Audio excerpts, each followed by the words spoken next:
Hi dear friends, അസ്സലാമു അലൈക്കും, welcome back. അപ്പോൾ ഞാനിന്ന് വന്നിട്ടുള്ളത് കോവക്ക വെച്ചിട്ടുള്ള ഒരു ഉപ്പേരിയുടെ റെസിപ്പി ആയിട്ടാണ്. വെറും 5 മിനിറ്റോടെ നമുക്കിത് ഉണ്ടാക്കിയെടുക്കാനേ ഉള്ളൂ. അതുപോലെ തന്നെ അടിപൊളി ടേസ്റ്റാണ്. അപ്പോൾ നമുക്ക് നേരെ വീഡിയോയിലേക്ക് പോവാം.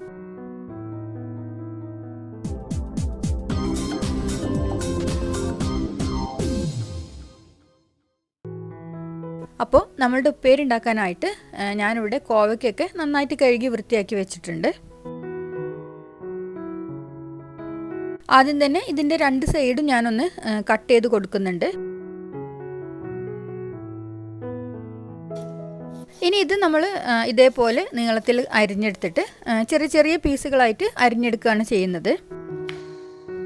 ഇത് നമ്മൾ എത്രത്തോളം നമുക്ക് ചെറുതാക്കി അരിയാൻ പറ്റും അതുപോലെ ചെറിയ കഷ്ണങ്ങളായിട്ട് നമ്മൾ അരിഞ്ഞെടുക്കുക. നമ്മൾ ഈ കട്ട് ചെയ്തെടുക്കുന്ന ഒരു ടൈം മാത്രമേ ഉള്ളൂ കേട്ടോ ഇതിന്. ഇത് ഉണ്ടാക്കിയെടുക്കാൻ ഭയങ്കര എളുപ്പമാണ്. അപ്പോൾ ഇതൊക്കെ ഫുള്ളായിട്ട് ഞാൻ കട്ട് ചെയ്തെടുത്തതിന് ശേഷം ഇത് ഉണ്ടാക്കാനായിട്ട് ഒരു പാൻ ഇവിടെ ഞാൻ ചൂടാക്കാൻ വെച്ചിട്ടുണ്ട്. അതിലേക്ക് കുറച്ച് വെളിച്ചെണ്ണ ഒഴിച്ച് കൊടുക്കുകയാണ്. വെളിച്ചെണ്ണ ഒന്ന് ചൂടായി വരുമ്പോൾ അതിലേക്ക് 1 സ്പൂണ് കടുകിട്ട് കൊടുക്കാം. കടുക് നന്നായി പൊട്ടിക്കഴിഞ്ഞാൽ അതിലേക്ക് കുറച്ച് കറിവേപ്പിലയും കൂടി ഇട്ട് കൊടുക്കുന്നുണ്ട്. ഇനി നമ്മൾ ചെറുതായിട്ട് അരിഞ്ഞു വെച്ചിട്ടുള്ള ആ കോവക്ക നമ്മൾ ഇതിലേക്ക് ഇട്ട് കൊടുക്കുകയാണ്.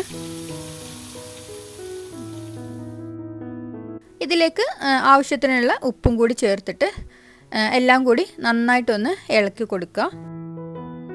കോവക്കയിൽ തന്നെ അത്യാവശ്യം വെള്ളമുള്ളതുകൊണ്ട് നമ്മളിതിൽ വെള്ളമൊന്നും ചേർത്ത് കൊടുക്കുന്നില്ല.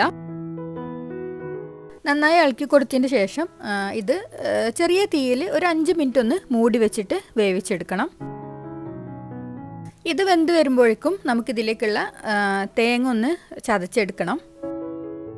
അതിനായിട്ട് ഞാനൊരു മിക്സിയുടെ ജാറിലേക്ക് ഒരു 1/2 കപ്പിൻ്റെ അടുത്ത് തേങ്ങ ഇട്ട് കൊടുക്കുകയാണ്. അതിലേക്ക് ഒരു 2 പച്ചമുളകും കൂടി ഇട്ട് കൊടുക്കുന്നുണ്ട്. ഇനി ഇത് നന്നായിട്ടൊന്ന് ചതച്ചെടുക്കണം. അതിനിടയ്ക്ക് നമ്മുടെ ഉപ്പേരി അടി പിടിക്കാതിരിക്കാൻ വേണ്ടിയിട്ട് ഇടയ്ക്കൊക്കെ ഒന്ന് ഇളക്കി കൊടുക്കുക. നമ്മളിത് എത്ര ചെറുതാക്കി അരിഞ്ഞെടുക്കുന്നോ അതിനനുസരിച്ചുള്ള കുറഞ്ഞ വേവ് ഇതിനുണ്ടാവുള്ളൂ. അങ്ങനെ 1-2 പ്രാവശ്യമൊക്കെ ഞാനിതിൻ്റെ ഇടയിൽ ഇളക്കി കൊടുത്തിട്ടുണ്ടായിരുന്നു. അപ്പോൾ ഇതാ നന്നായിട്ട് വെന്ത് കിട്ടിയിട്ടുണ്ട്. ഇതിലേക്ക് നമ്മൾ നേരത്തെ ചതച്ച് വെച്ചിട്ടുള്ള തേങ്ങ കൂടി ചേർത്ത് കൊടുക്കുകയാണ്. ഇനി ഇത് എല്ലാം കൂടി ഒന്ന് നന്നായിട്ട് മിക്സ് ചെയ്ത് കൊടുക്കുക. തേങ്ങ കിട്ടതിൻ്റെ ശേഷം നമ്മൾ നന്നായിട്ടൊന്ന് ഇളക്കി കൊടുത്തിട്ട് ഒന്ന് ചൂടാക്കിയതിന് ശേഷം നമുക്ക് ഗ്യാസ് ഓഫ് ചെയ്യാം. അപ്പോൾ ഇത്രയേ ഉള്ളൂ. നല്ല ഈസി അല്ലേ ഇത് ഉണ്ടാക്കാനായിട്ട്. ഇത് മാത്രമായിട്ട് നമ്മൾ ചോറിൻ്റെ കൂടെ കഴിക്കുകയാണെങ്കിലും നല്ല ടേസ്റ്റാണ്. അപ്പോൾ നിങ്ങളെല്ലാവരും ഇതൊന്ന് ട്രൈ ചെയ്ത് നോക്കുക. തീർച്ചയായിട്ടും നിങ്ങൾക്കിത് ഇഷ്ടപ്പെടും.